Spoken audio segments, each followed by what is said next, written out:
ಮೈಸೂರು ಜಿಲ್ಲಾ ತೋಟದ ಬೆಳೆಗಾರರ ಮಾರಾಟ ಮತ್ತು ಸಂಸ್ಕರಣಾ ಸಹಕಾರ ಸಂಘಕ್ಕೆ ಇವತ್ತು ಚುನಾವಣೆ ನಡೀತಾ ಇದೆ. ಈ ಚುನಾವಣೆಯಲ್ಲಿ ವರುಣ ಮಹೇಶ್ ರವರ ಒಂದು ಟೀಮು, ಹಾಲಿ ಇರುವಂತಹ ಮಂಡಳಿಯ ಒಂದು ಸದಸ್ಯರ ಒಂದು ಟೀಮು, 2 ಟೀಮು ಕಾಂಪಿಟೇಷನ್ ಮಾಡಿದೆ. ಒಟ್ಟು 35 ಜನ ಕಾಂಪಿಟೇಟ್ ಮಾಡಿದ್ದಾರೆ. ಇದರಲ್ಲಿ ಒಟ್ಟು 12 ಜನಕ್ಕೆ ಅವಕಾಶ ಇರೋದ್ರಿಂದ ಯಾರಿಗೆ ವಿಜಯಲಕ್ಷ್ಮಿ ಒಲಿತಾಳೆ ಅನ್ನೋದು ಇವತ್ತು ಸಂಜೆ ಸಹ ಗೊತ್ತಾಗುತ್ತೆ. ಇದರಲ್ಲಿ ಕೆಲವು ನಾವು ಅಭ್ಯರ್ಥಿಗಳನ್ನ ನಾವು ಮಾತಾಡಿಸ್ತೀವಿ, ಅವರವರ ಅಭಿಪ್ರಾಯ ಏನು ಅಂತ ಅಂದ್ಬಿಟ್ಟು ಕೇಳೋಣ.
ನಾನು ವೈ.ಎನ್. ಶಂಕರೇಗೌಡ ಅಂತ, ಮೈಸೂರು ಜಿಲ್ಲೆಯ ಟಿ. ನರಸೀಪುರ ತಾಲೂಕಿನ ಯಾಚನಹಳ್ಳಿ ಗ್ರಾಮದವರು.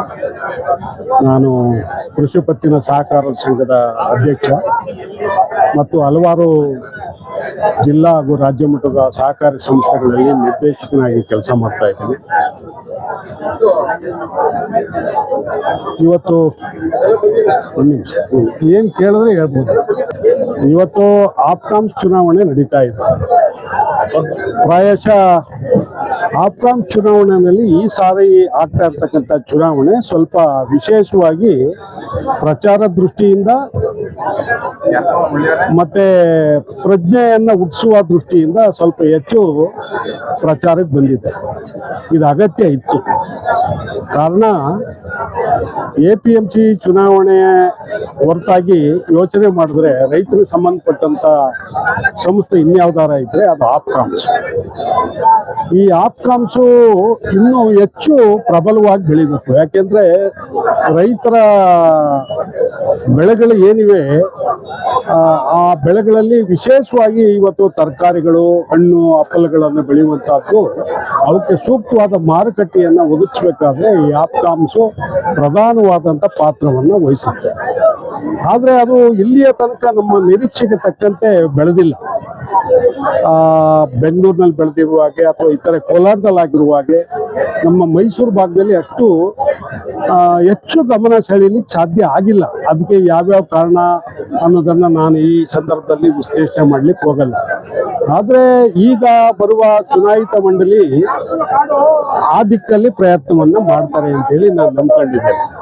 ಯಾಕೆಂದ್ರೆ ಈ ಪ್ರಜ್ಞೆ, ಈ ರೀತಿ ಪ್ರಚಾರ ನಡೀತಾ ಇರ್ತಕ್ಕಂಥದ್ದು ಪ್ರಾಯಶಃ ಜನಗಳಲ್ಲಿ ನಾವು ಇದರಲ್ಲಿ ಪಾಲ್ಗೊಳ್ಬೇಕು, ನಮ್ಮ ಇರುವಿಕೆಯನ್ನ ಇಲ್ಲಿ ಗುರುತಿಸ್ಕೋಬೇಕು ಅನ್ನುವಂತ ಒಂದು ಪ್ರಜ್ಞೆಗೆ ಬೆಳೆದಿದೆ. ಈಗ 1600 ಜನ ಮತವನ್ನ ಚಲಾಯಿಸ್ತಾ ಇದ್ದಾರೆ.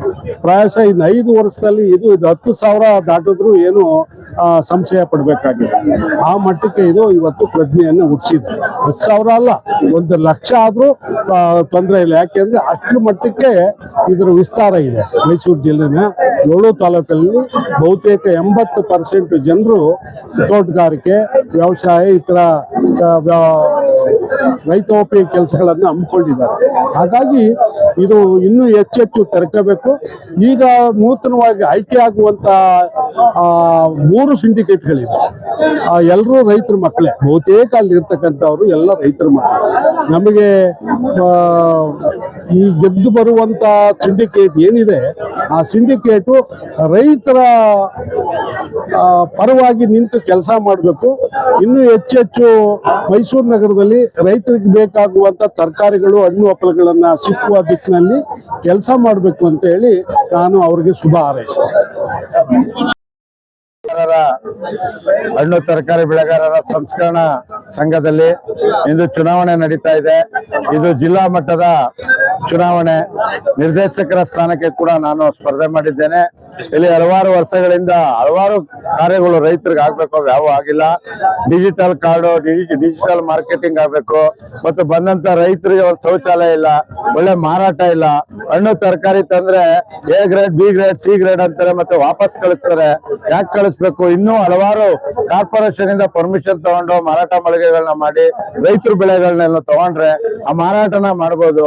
ಇವರು ಕಡಿಮೆ ತಗೋತಾರೆ, ಕಳಿಸ್ತಾರೆ. ಇವೆಲ್ಲ ದುಸ್ಥಿತಿಗಳು ಇಲ್ಲೆಲ್ಲ ಇದೆ. ಇವೆಲ್ಲ ನಿವಾರಿಸ್ಬೇಕು ಅಂತೇಳಿ ನಾನು ಒಂದು ಜಿಲ್ಲಾ ನಿರ್ದೇಶಕರ ಸ್ಥಾನಕ್ಕೆ ಸ್ಪರ್ಧೆ ಮಾಡಿದ್ದೇನೆ.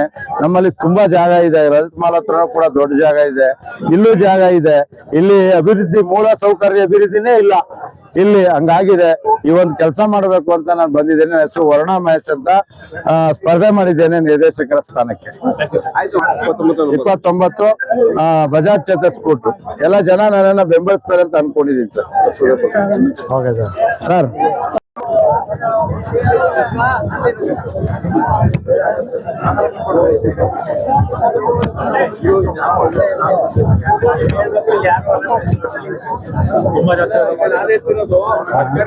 ಎಲ್ಲ ನಮ್ಮ ಸಹಕಾರಿ ಬಂಧುಗಳಿಗೆ ನಮಸ್ಕಾರ.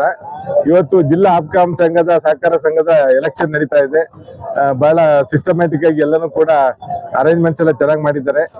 ಈ ಒಂದು ಸಹಕಾರ, ನಮ್ಮ ಜಿಲ್ಲಾ ಆಪ್ಕಾಂ ಸಹಕಾರ ಸಂಘ ಬಹಳ ಒಳ್ಳೆ ಮಟ್ಟದಲ್ಲಿ ಕೆಲಸ ಮಾಡ್ತಾ ಇದೆ. ಈ ನಡುವೆ ಅಂತೂ ದಿನೇ ದಿನೇ ಒಳ್ಳೆ ಒಂದು ಬೆಳವಣಿಗೆ ಕೂಡ ತೋರಿಸಿ ಇಂಪ್ರೂವ್ ಮಾಡ್ತಿದ್ದಾರೆ. ಸೊ ನಾನಿವಾಗ ಏನಂದ್ರೆ, ಯಾರು ಒಳ್ಳೆ ನಮ್ಮ ಅಭ್ಯರ್ಥಿಗಳಿದ್ದಾರೆ ಅವ್ರಿಗೆ ಖಂಡಿತ ಎಲ್ಲರೂ ಕೂಡ ಜಯಶಾಲರಾಗ್ಲಿ ಅಂತ ನಾನು ಅವ್ರೆಲ್ರಿಗೂ ಕೂಡ ನಾನು ಈ ಒಂದು ನಮ್ಮ ಆಂಜನೇಯ ಮತ್ತೆ ಗಣಪತಿ ದೇವಸ್ಥಾನ ಮುಂದೆ ಎಲ್ಲರಿಗೂ ಒಳ್ಳೇದಾಗ್ಲಿ ಅಂತ ಕೇಳ್ಕೊತಾ ಇದ್ದೀನಿ. ಮತ್ತೆ ಒಂದ್ ಆಸೆ ಏನಂದ್ರೆ, ನಮ್ಮ ಏನು ಈಗ ಒಂದು ಎಕ್ಸಾಂಪಲ್ ಕೊಡ್ಲಿಕ್ಕೆ ಇಷ್ಟಪಡ್ತೀನಿ. ಈ ನಮ್ಮ ಕೇರಳದಿಂದ ಯಾರು ಒಬ್ಬ ಮಲಯಾಳಿ ಬಂದು ಒಂದು ಏರಿಯಾದಲ್ಲಿ ಒಂದು ತರಕಾರಿ ಅಂಗಡಿ ಇಟ್ಟು ಅವ್ರ ಜೀವನ ಸಾಗಿಸಿ ಇನ್ನ 4 ಕುಟುಂಬ ಸಾಕ್ತಾನೆ.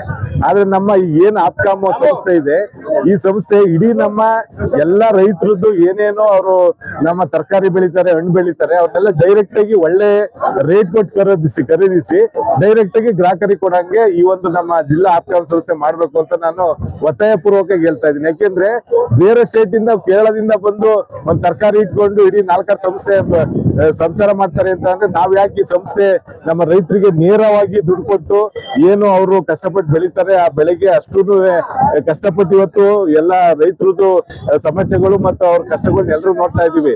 ಮಳೆ ಬಂದ್ರು ಹೌದು, ಇಲ್ಲ ಒಂದೊಂದ್ಸರಿ ಸರಿಯಾಗಿ ಕರೆಂಟ್ ಇರೋದಿಲ್ಲ, ಆದ್ರೂ ಕೂಡ ಕಷ್ಟಪಟ್ಟು ನಮ್ಮ ರೈತರೆಲ್ಲ ಬೆಳಿತಿದ್ದಾರೆ. ಬಟ್ ಆದ್ರೆ ಅವ್ರಿಗೆ ರೇಟು ಸಿಗ್ತಾ ಇಲ್ಲ. ಅದೊಂದು ಬಹಳ ಒಂದು ಶೋಚನೀಯ ಸ್ಥಿತಿ ಆಗ್ಬಿಟ್ಟಿದೆ. ಸೊ ಹಾಗಾಗಿ ನಾನು ಹೇಳೋದು ಅಂದ್ರೆ, ಈ ಆಪ್ಕಾಮ್ ಸಂಸ್ಥೆ ಮಧ್ಯದಲ್ಲಿ ನಿಂತ್ಕೊಂಡು ಏನ್ ನಮ್ಮ ರೈತರುಗಳು ಇದ್ದಾರೆ ಅವರಿಂದ ನೇರ ಅವ್ರಿಗೆ ಖರೀದಿಗೆ ದುಡ್ಡು ಕೊಟ್ಟು ಯಾವ್ದು ಮಧ್ಯವರ್ತಿಗಳಿಗೆ ಸಹಾಯ ಇಲ್ದಲೇ ಅವ್ರು ಡೈರೆಕ್ಟ್ ಆಗಿ ಅವ್ರಿಗೊಂದು ಒಳ್ಳೆ ಒಂದು ಬೆಲೆ ನಿಗದಿ ಮಾಡಿ ಅದನ್ನ ತಗೊಂಡು ಎಲ್ರಿಗೂ ಕೂಡ ಎಲ್ಲ ಒಂದು ಔಟ್ಲೆಟ್ಗಳಲ್ಲಿ ಏನು ಒಂದು ಔಟ್ಲೆಟ್ಗಳಿಗೆ ಸಾಲ್ತಾ ಇಲ್ಲ. ಇದಾವೆ ಔಟ್ಲೆಟ್ಗಳು, ಬಟ್ ಆದ್ರೂ ಅಲ್ಲಿ ಯಾವ್ದು ಕೂಡ ಒಂದು ವಹಿವಾಟಿಲ್ಲ. ಆ ತರ ಆಗಿದಾವೆ. ಈಗ ಯಾರು ಒಂದು ಒಳ್ಳೆ ಟೀಮ್ ಬರುತ್ತೆ, ಅವರು ಆ ಒಂದು ಔಟ್ಲೆಟ್ಗಳನ್ನ ಇಂಪ್ರೂವ್ ಮಾಡಿ ನಮ್ಮ ಎಲ್ಲಾ ನಮ್ಮ ತರಕಾರಿ ಮತ್ತೆ ಎಲ್ಲ ನಮ್ಮ ಹಣ್ಣು ಹಂಪಲುಗಳು ನಮ್ಮ ಜನಗಳಿಗೆ ನೇರವಾಗಿ ರೈತರಿಂದ ಸಿಗುವಂತೆ ಮಾಡ್ಬೇಕು ಅಂತ ಇವತ್ತು ನಾವು ಒತ್ತಾಯ ಪೂರ್ವಕವಾಗಿ ಕೇಳ್ಕೊತಾ ಇದ್ದೀನಿ. ಮುಂದಿನ ದಿನಗಳಲ್ಲಿ ಈ ಸಂಸ್ಥೆ ದೊಡ್ಡ ಮಟ್ಟಕ್ಕೆ ಏನು ನಮ್ಮ KMF ಹೆಂಗೆ ನಡೀತಾ ಇದೆ ಅದೇ ರೀತಿಯಲ್ಲಿ ಈ ಆಪ್ಕಾಮ್ ಸಂಸ್ಥೆನೂ ಕೂಡ ನಮ್ಮ ಹಾಲುಗು ಉತ್ಪಾದಕರ ಸಹಕಾರ ಸಂಘ ರೀತಿನಲ್ಲೇನೆ ನಮ್ಮ ರೈತರಿಗೆ ನೆರವಾಗ್ಬೇಕು. ಅದು ನೆರವಾದ್ರೆ ನಮ್ಮ ರೈತರು ಬೆಳೆದ್ರಷ್ಟೇ ಇವತ್ತು ನಮ್ಮ ರಾಜ್ಯ ಬೆಳೆಯೋದು, ರಾಷ್ಟ್ರ ಕೂಡ ಬೆಳೆಯೋದು, ದೇಶದ ಎಲ್ಲೆಲ್ಲೂ ನಮ್ಮ ರೈತರು. ಸೊ ಅವ್ರಿಗೊಂದು ಒಳ್ಳೆ ಬೆಲೆ ಸಿಗ್ಬೇಕು ಅಂತ ಆಗ್ರಹಿಸ್ತಾ ಇದ್ದೀನಿ. ಈ ನಿಟ್ಟಿನಲ್ಲಿ ಎಲ್ಲ ನಮ್ಮ ಇವತ್ತು ಯಾರು ನಿರ್ದೇಶಕರು ಆಯ್ಕೆ ಆಗ್ತಾರೆ, ಯಾರು ಅಧ್ಯಕ್ಷರಾಗ್ತಾರೆ, ಯಾರು ಉಪಾಧ್ಯಕ್ಷರಾಗ್ತಾರೆ ಅವ್ರುಗಳು ಈ ನಿಟ್ಟಿನಲ್ಲಿ ಕೆಲಸ ಮಾಡ್ಬೇಕು ಅಂತ ನಾನು ಆಗ್ರಹ ಪೂರ್ವಕವಾಗಿ ಕೇಳ್ಕೊತಾ ಇದ್ದೀನಿ. ಮತ್ತೆ ಏನು ನಮ್ಮ ಸಹಕಾರ ಕ್ಷೇತ್ರ, ಈ ಸಹಕಾರ ಕ್ಷೇತ್ರ ನಾನು ಕೂಡ ಸಹಕಾರ ರತ್ನ ಪಡೆದಂತನು. ಈ ನಮ್ಮ ಸಹಕಾರ ಸಂಸ್ಥೆಗಳೇ ಇವತ್ತು ನಮ್ಮ ರೈತರು ಬೆನ್ನೆಲುಬು. ಸೊ ಈ ಸಂಸ್ಥೆಗಳು ಬೆಳೆದ್ರೆ 4 ಜನಕ್ಕೆ ಅಪಾಯಿಂಟ್ಮೆಂಟ್, ನಮ್ಮ ರೈತರ ಮಕ್ಕಳಿಗೆ ಮತ್ತೆ ಬೇರೆಯವ್ರಿಗೆ ಉದ್ಯೋಗ ಸಿಗುತ್ತೆ, ಒಳ್ಳೆ ವಹಿವಾಟಾಗುತ್ತೆ, ನಮ್ಮ ರಾಜ್ಯ ಪ್ರಗತಿ ಆಗುತ್ತೆ. ಈ ಸಹಕಾರ ಕ್ಷೇತ್ರ ಬೆಳೆಸಕ್ಕೆ ಎಲ್ಲರೂ ಕೂಡ ಇವತ್ತು ಬೆನ್ನೆಲುಬಾಗಿ ಅಂತ ಕೇಳ್ಕೊತಾ ನಾನು ಮಾತು ಮುಗಿಸ್ತಾ ಇದ್ದೀನಿ. ನಾನು ಮಂಜೇಗೌಡರು, ರೈಲ್ವೆ ಸಹಕಾರ ಬ್ಯಾಂಕಿನ ಅಧ್ಯಕ್ಷರು, ರಾಜ್ಯ ವಕೀಲರ ಸಂಘದ ನಿರ್ದೇಶಕರು, ಮತ್ತೆ ರಾಜ್ಯ ಮಟ್ಟದಲ್ಲಿ 2-3 ಸಂಸ್ಥೆಯಲ್ಲಿ ನಾನು ನಿರ್ದೇಶಕರಾಗಿ ಕೆಲಸ ಮಾಡ್ತಾ ಇದ್ದೀನಿ. ಎಲ್ರಿಗೂ ನಮಸ್ಕಾರ.